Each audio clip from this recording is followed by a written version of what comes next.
Thank you for joining me today.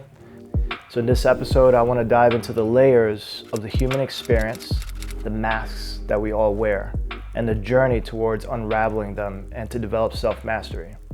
We all wear masks, concealing our vulnerabilities, our deepest secrets, our weaknesses, and all of our shortcomings, so that we can basically project strength. The problem is that over time, we start to become illusioned by them, and we forget we are basically experiencing the world through these layers of filters. They become so compounded that we start to forget where the masks end and where do we begin. I remember creating my first mask when I was 9 years old, basically as a shield against abuse and abandonment. But as life went on, I'd adjust to the world basically around me, shielding myself more and more, and I realized I had been just basically piling on more and more masks, one on top of another. Each one was basically tailored to a different aspect or time in my life. When a process happens very slowly over time, you don't even recognize changes as they're happening. I lost sight of my true self beneath these layers. The weight of these masks became so overwhelming that I wasn't even sure about anything anymore at one point. These filters of life are needed at times, like in certain professions, for example, like law enforcement, military, even in medicine. They're necessary to get the job done. But the real issue happens when we forget who we truly are beneath these masks, and then it's time to take them off. Most of the times we seek even refuge and identity in these masks. Most times people don't even know that they're wearing one. Society also plays a significant role in the creation of these necessary evils. We're often forced into these predefined roles or forced somehow to stampede through this grocery list of life. Having kids by a certain age, having to be married by a certain time, you're supposed to own a house, make a certain level of income by this age, grinding away 9 to 5, work hard till you die, fall in line, play your role, repeat, repeat, repeat. These constructs take away basically from your own free will and your authenticity. Basically, it erodes your sense of identity and your own individuality. It usually leads to a sense of unfulfillment later on, and no matter how much success you achieve, you just never feel fulfilled or happy. There's a level of wealth, aside from money, that basically exists inside of ourselves. And it's very much like digging for gold. It takes a lot of internally digging and digging and digging to understand the landscape of who you are, until you find a true gem. For me, my mask is crucial for my role, because when I step into my school to teach martial arts, I have to bring out the best version of myself. In order for me to coach others and be there and to help people be their best, I have to be selfless. And for me to be of service to my students, I have to never regard my personal life, or it's never about me, basically. Selflessness is essential, but so is the ability to take off the mask when you're finally home and it's time to clock out and be your true self. There are 2 times a day that you are absolutely honest with yourself. One is when you go to sleep at night, completely left alone with your thoughts without having to be someone else. And the other is as soon as you wake up and the demands of the day that haven't asked you to be that other person yet. Emotional regulation is a vital skill to have in order to navigate chaos.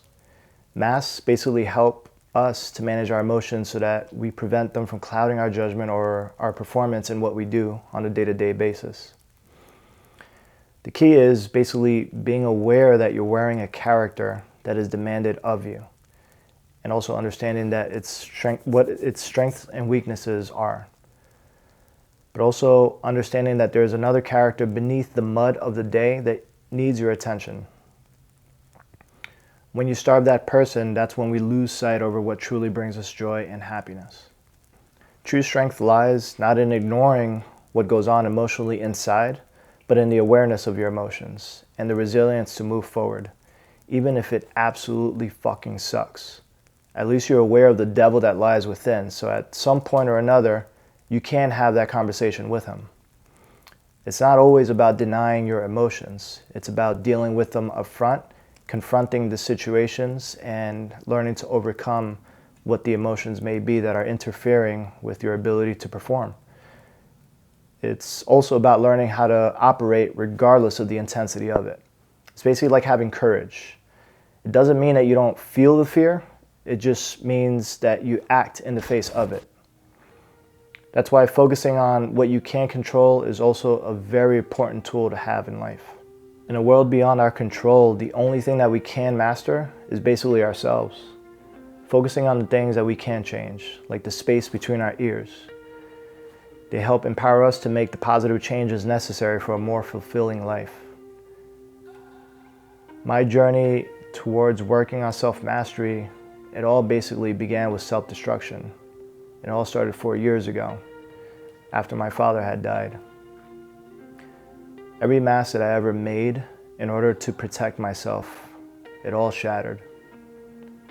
The inner child in me, since I was 9 years old, revealed itself, even after all these years. All of my rage, it exploded. It was like a ticking time bomb, destroying everything within me. When he died, I felt like a big part of me also did. And I didn't know who I was without my anger. Anger, for me, was my instrument of my success in life. So I didn't know who I was. I felt lost. I felt very unworthy of purpose after that. I remember I heard the news days before my last fight in Vegas.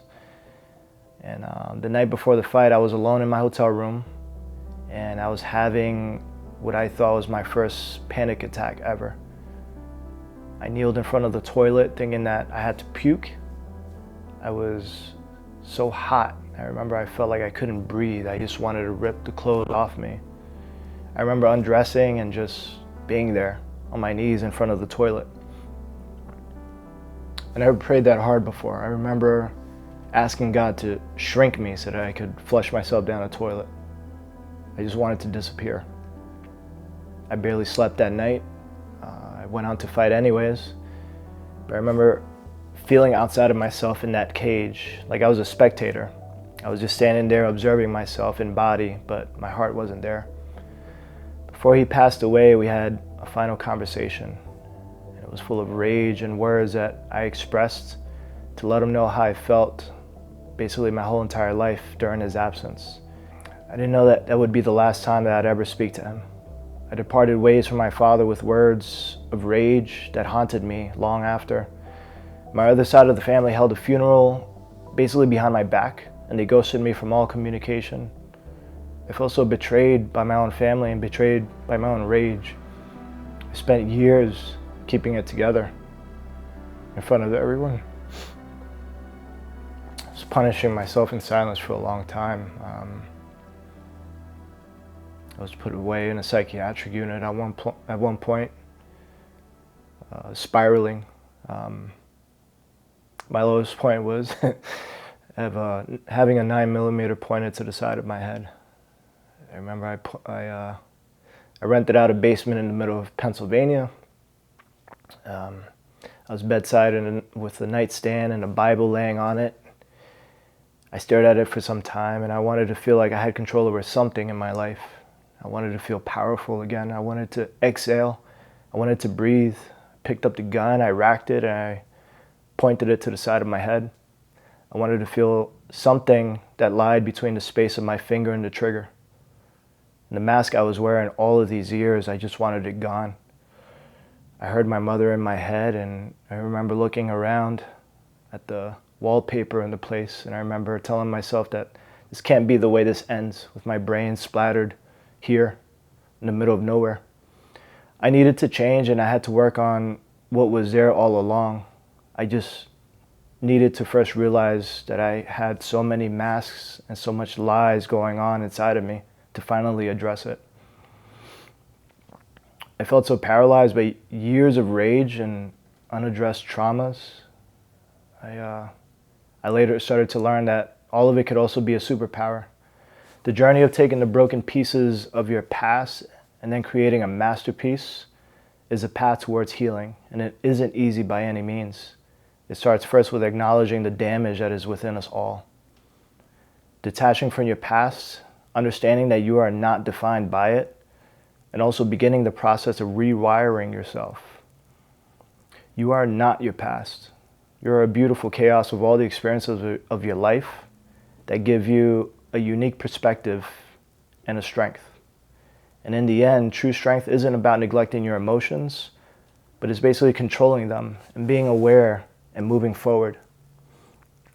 It's the ability to navigate the complexities of your life, embracing your feelings, while still achieving all of your goals.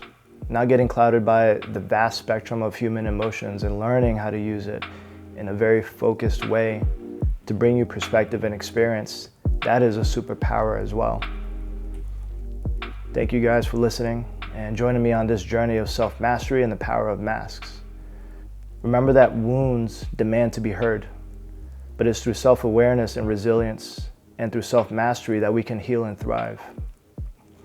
If you ever question if you are there yet, if you're on the other side of healing, just remember that healing is in no way, shape, or form linear. You'll have ups and downs and calms and chaos. Just keep working on yourself. Keep doing the work, and there is no other way. Just remember how fucking awesome you are. Thank you guys for listening.